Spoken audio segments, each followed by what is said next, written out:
আখিরি নবী, সর্বশেষ নবী, বিশ্ব নবী, শ্রেষ্ঠ নবী হজরত মোহাম্মদ মুস্তফা সাল্লাল্লাহু আলাইহি সাল্লামের উপর অবতীর্ণ হয়েছে। এই কোরআনে রয়েছে আল্লাহ আদহা ও ইয়াউমুল ফিতর।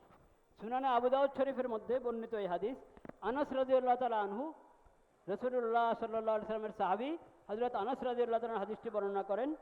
তিনি বলেন, নবী করিম সাল্লাল্লাহু আলাইহি সাল্লাম যখন হিজরত করে মদিনা মুনাওয়ারা এসেছেন, তখন দেখলেন মদিনা আমাদের কাছে ছিল না, মূর্খতার পরিবেশ ছিল।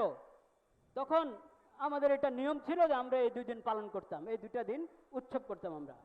ফাকালা রাসূলুল্লাহ সাল্লাল্লাহু আলাইহি সাল্লাম,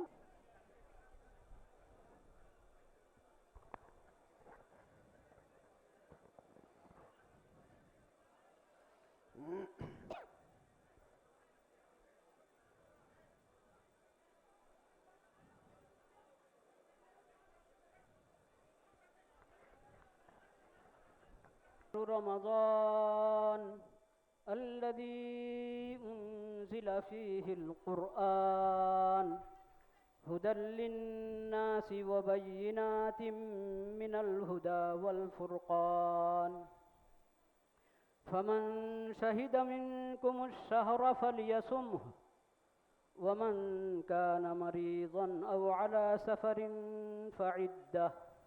فعدة من أيام أخر يريد